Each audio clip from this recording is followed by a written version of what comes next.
Hi guys, I'm fooling around with Zoom. You might see me in this if you come to lunch bunch today.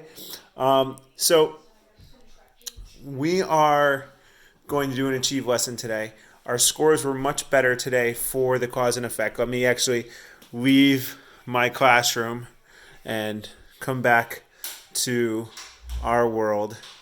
Goodbye, classroom. Um, Here we are. Here was our cause and effect scores.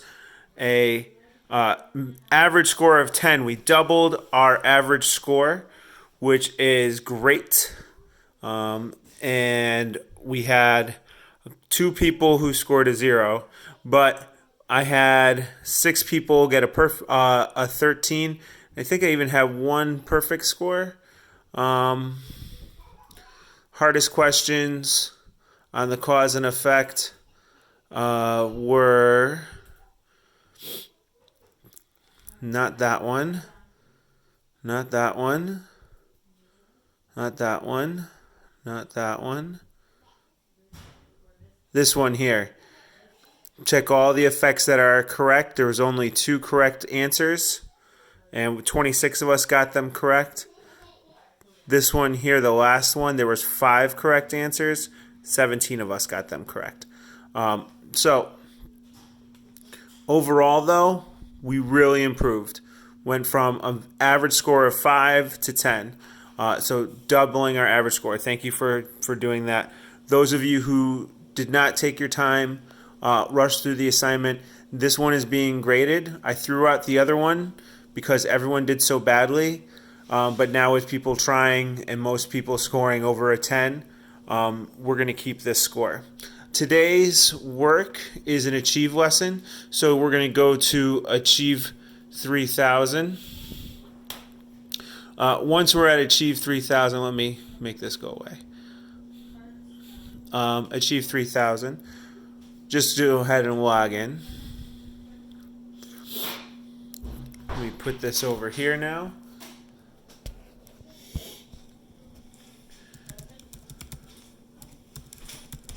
Brailsford. Password. And I'm in. And then you're going to come. I have to go to my lessons, but you should be able to see it on your feed. It will be March 26th, and we will be doing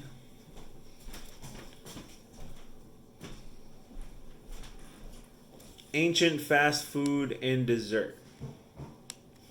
I will bring it back so you can see what it looks like on the screen. So here, this is not it. This is not it. This is not it. This is not it. This is it. Ancient fast food and dessert. You're going to go to view lesson. And then you can see here it's an article and activity. We're going to do a read through. There are two vocabulary words which are difficult here: architecture and savor. Architecture is a method or style of building, and savor is to enjoy the taste or smell of something as long as possible. Like, I am going to savor this cookie. So good. Smells good, tastes good, good cookie. Cookies are a great thing, and cookies are only possible due to farming. We couldn't have these if we were hunter-gatherers. It requires too much stuff. Sugar, eggs, flour. You'd have to get all this wheat, grind the wheat up with tools to make flour. Then you'll have to get milk and eggs. You would never be able to make cookies. And we're not even talking about the chocolate, which would come from a bean, which then you have to go ahead and refine into chocolate to make chocolate chips. No hunter-gatherer ever would have a cookie. So thank you, farming, for my cookies. Architecture, a method or style of building, and then savor, to enjoy the taste or smell of something for as long as possible. Still savoring. Okay. So, have you ever gone out for fast food and wondered how people ever lived without it? It's so quick and easy and normally pretty tasty, even if it's not always the healthiest. Well, fast food hasn't always been around, but if you went back in time to a particular ancient civilization, you might be able to find some. Amazingly, fast food appears to have its roots in ancient Mesopotamia, in a small trading village called Godin Tepe. Archaeologists uncovered evidence of what might be the earliest fast food restaurant. It dates back to 3200 BCE. The restaurant even had a serving window. That's definitely part of fast food restaurants today, but it was unusual for most architecture of the time. There was also lots of bowls. So large numbers of people could be served. Oh, I'm sorry. There were also lots of bowls. So large numbers of people could be served. Even back then, people wanted to be able to grab a quick bite. But who was eating fast food in Golden Tepe? There are several different theories. Some researchers believe the restaurant was a takeout spot for locals or people passing through, like fast food joints today. But another clue suggests something else. About 1,700 clay sling bullets were found in the restaurant ruins. This leads other experts to think it was an eating spot for members of the military. The window would have allowed food to be quickly passed to soldiers waiting outside. The food that was eaten at this local hangout was probably a little different from what you'd expect to find in a fast food menu today.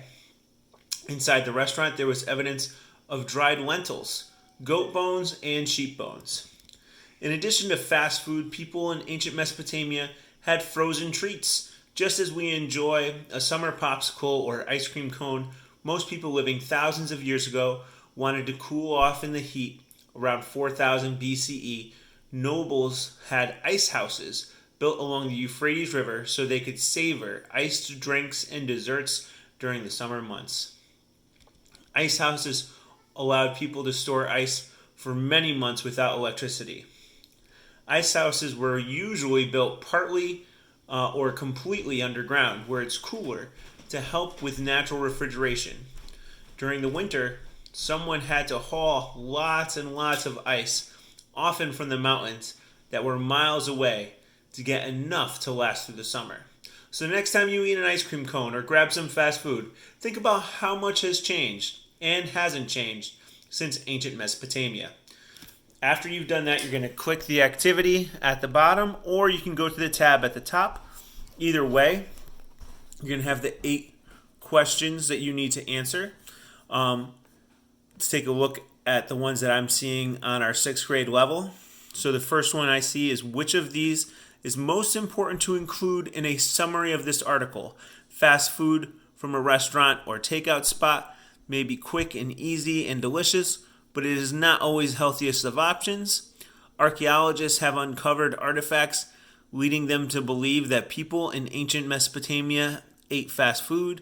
That sounds like a good one. Ice houses from ancient Mesopotamia were capable of storing ice for months, even though electricity did not exist. That's definitely in the article, though I don't think that's what we're looking for. And then D, soldiers in ancient Mesopotamia used clay sling bullets as weapons during warfare. I do remember them talking about clay sling bullets.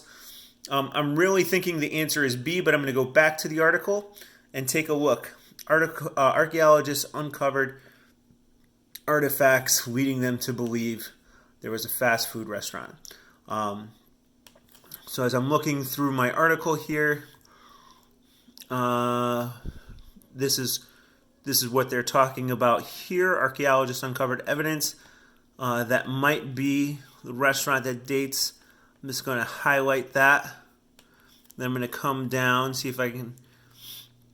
Still talking about that here. Several different theories about the restaurant ruins. Highlight that. And the food that was eaten at this local hangout. Fast food menu today. All right, so I'm going to also highlight this. This really leads me to believe that the answer is B. Here I do see it's talking about the clay bullets, but this is really just one sentence here. And then here I see it talking about the ice. And they are 2 paragraphs here of ice, which is significant, but I have 3 paragraphs here of the fast food restaurant. So I am going to go back to my activity. I'm going to choose option B, hit submit. Oh, very good, Mr. Brelsford.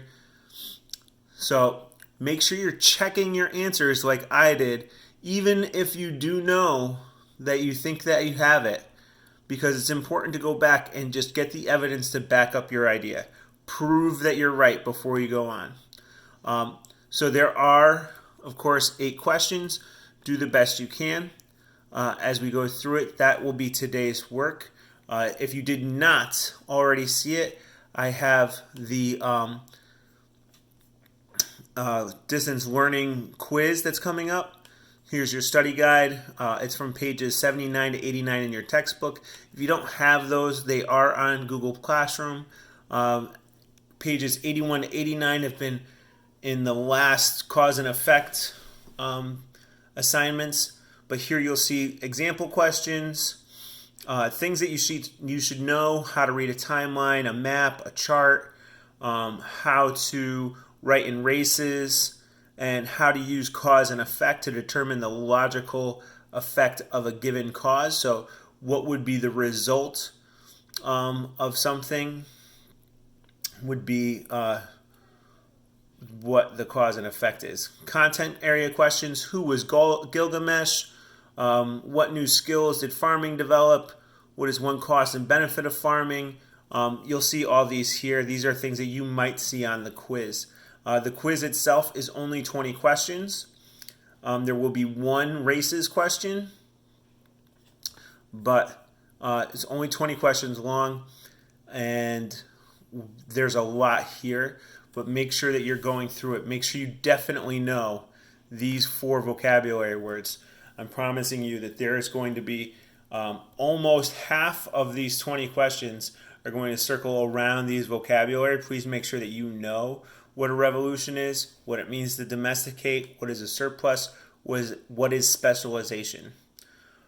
All right, guys, here we are, Thursday of week 2. You've been doing really good. I am going to do a lunch bunch video today, so look for the meeting code, and I'll be on at noon, and we'll see who comes in. All right, guys, see you later.